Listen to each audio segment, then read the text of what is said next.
नमस्कार मित्रों, मैं हूं डॉक्टर उमाश्री। आप सबका बहुत बहुत स्वागत है। आज मैं आपको बता रही हूं ऋषि पंचमी के बारे में। मित्रों, जैसा कि पता ही है, अभी तो थोड़ा 12 बज चुके हैं और मैं वीडियो बनाने में काफ़ी देर हो गई आज मुझे, क्योंकि गणपति बप्पा का जन्मदिन मनाने में थोड़ी व्यस्तता ज़्यादा हो गई थी। लेकिन हम अपने पूज्य ऋषियों को भी नहीं भूल सकते और उनको भी प्रणाम करना बहुत ज़रूरी है।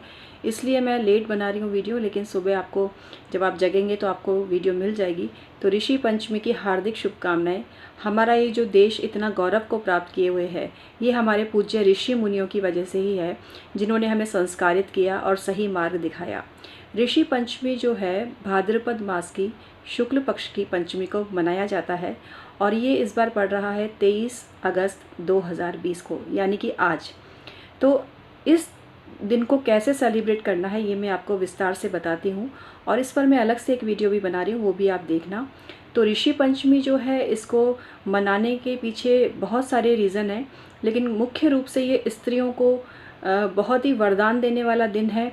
ऋषियों की पूजा करने से स्त्रियों का सुख सौभाग्य स्थिर रहता है और बना रहता है।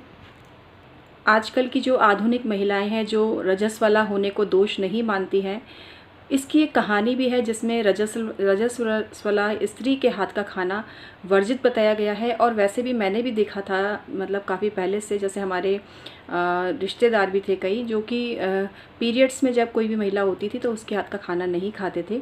और इसके पीछे साइंटिफिक रीज़न है, वो हनुमान जी के उपासक थे और हैं, मतलब तो वो नहीं खाते थे। ऐसे बहुत सारे लोगों को देखा जो अपनी रसोई में पीरियड्स में खाना नहीं बनाते हैं। तो कुल मिला के जब पीरियड्स में बना हुआ खाना कोई भी स्त्री खिलाती है, अब ये शास्त्रों की बात है, अब मैं किसी पर अपने विचार थोपती नहीं हूँ। अब आप नहीं मानते तो ये आपकी इच्छा, लेकिन जो सही है वो बात तो बतानी ही पड़ेगी।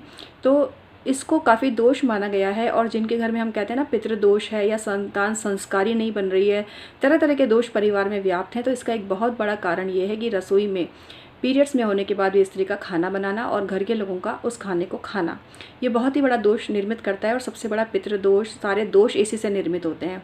तो इसका त्याग करना चाहिए। और स्त्री को, अब बहुत सी स्त्रियां कहती हैं कि भाई दीदी हम अकेले हैं, हमें बनाने वाला कोई नहीं है। देखो, रास्ता हर चीज़ का निकलता है। जब प्रॉब्लम बहुत बड़ी हो ना तो रास्ता निकलता है। अचानक से सामने सांप आ जाए तो कैसे बच जाता है इंसान? अचानक से कोई बैल सींग उठाता हुआ भागा आ रहा है तो कैसे बचता है इंसान?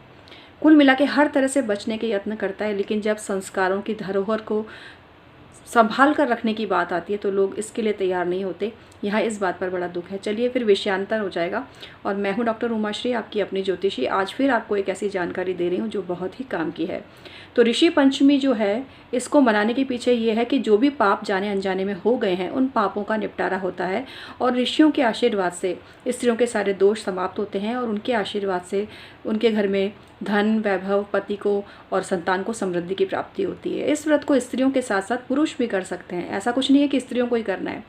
और इसमें जो सबसे खास बात होती है वो मैं आपको बताती हूँ। जैसा कि मैंने अपनी मम्मी को भी इस व्रत को करते हुए देखा, तो दूर्वा घास जो होती है, आपने देखा होगा कि उसमें एक अलग सी टहनी निकल जाती है, जिसमें कुछ सफ़ेद सफ़ेद से दिखते हैं, फ्लावर्स टाइप भी कह सकते हो, जैसे भी हैं। मतलब दूर्वा में से एक टहनी अलग से निकल जाती है जिसमें सफ़ेद रंग मिक्स होता है। उनको ऋषि स्वरूप मानकर उखाड़ कर 5 ऋषियों पर पीले रंग के वस्त्र लपेटे जाते हैं, पीले कपड़ा, कोरा कपड़ा लपेटा जाता है और उनको 7 ऋषि लिए जाते हैं, 7 उसमें से निकाले जाते हैं और 7 ऋषियों की पूजा इस दिन की जाती है।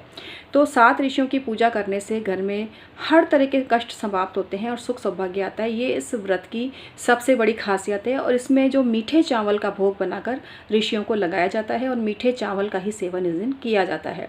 तो इस तरह से ऋषि पंचमी की पूजा की जाती है। और इस दिन कोई स्त्री पीरियड्स में होती है तो उसे व्रत करना पूर्णतः वर्जित होता है।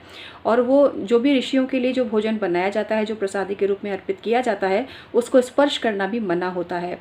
और इसकी कहानी है जो मैं पहले एक अन्य वीडियो में बता चुकी हूँ। हो सका तो मैं एक और वीडियो इस पर बनाऊंगी, पर इसमें मैं आपको कहानी नहीं बता पाऊंगी क्योंकि वीडियो काफ़ी लंबी हो जाएगी।